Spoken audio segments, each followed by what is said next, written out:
ಕಾರ್ಯಕ್ರಮದ ಶ್ರೀ ಜುಕ್ತಿ ಹಿರೇಮಠದ ಪೂಜ್ಯರ ಆಹ್ವಾನ ನನಗೆ ಬಂದದ್ದು ನನ್ನ ಪಾಲಿನ ಸೌಭಾಗ್ಯ. ಏನು ಕೊಟ್ಟೂರು ಬಸವೇಶ್ವರ ಶ್ರೀಗಳವರು ಜನಜಾಗೃತಿಯನ್ನು ಮತ್ತು ಮಹಿಳಾ ಜಾಗೃತಿಯನ್ನು ಮೂಡಿಸಲಿಕ್ಕೆ ಅನೇಕ ಮಹನೀಯರನ್ನು ಕರೆಸಿ ತಾಯಿಯೇ ದೇವರು, ನಮ್ಮೆಲ್ಲ ದೇವರ ಮೊದಲು ತಾಯಿ ಅಂತ ಇವತ್ತು ಜಗದ್ಗುರು ಹೇಳಿದಾಗ ಎಷ್ಟೊಂದು ತಾಯಿಯಂದಿರ ಕಣ್ಣಲ್ಲಿ ಇವತ್ತು ಸಂತೋಷ ಪಾಸ್ಕೊಂಡು ತುಂಬುತ್ತಾ. ಇನ್ನು ವಿಶೇಷ ಅಂತಂದರೆ ಉಡಿ ತುಂಬೋ ಕಾರ್ಯಕ್ರಮ ಮನಸ್ಸಿಗೆ ಭಾಳ ಹತ್ತಿರವಾಯಿತು.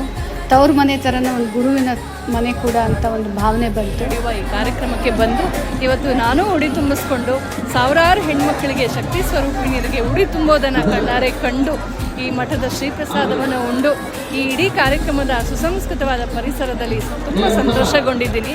ಹಲವಾರು ನಮ್ಮ ಸೂಡಿ ಗ್ರಾಮದ ಹಿರಿಯ ಮಹಿಳೆಯರಿಗೆ ಇವತ್ತು ಗೌರವದಿಂದ ಸನ್ಮಾನ ಮಾಡಿದ್ದಾರೆ ಅಜ್ಜವರು. ಇಂಥ ಒಂದು ಅವಕಾಶಕ್ಕಾಗಿ ಪರಮ ಪೂಜ್ಯರಿಗೆ ನಾನು ಧನ್ಯವಾದಗಳನ್ನು ಹೇಳ್ತೀನಿ. ಸ್ವಾಮಿಗಳಿಂದ ಹೆಚ್ಚಿನ ಕೆಲಸ ಮಾಡಲಿ, ನಾವೆಲ್ಲ ಅವ್ರ ಜೊತೆ ಇರ್ತೀವಿ ಅಂತ ಹೇಳ್ತಾ ಅವರ ಆಶೀರ್ವಾದದಿಂದ ನಮಗಂತೂ ಸಾಕಷ್ಟು ಆಶೀರ್ವಾದ ಲಭಿಸಿದೆ. ಇದಕ್ಕೆ ನಾನು ಚಿರಋಣಿಯಾಗಿರ್ತೇನೆ.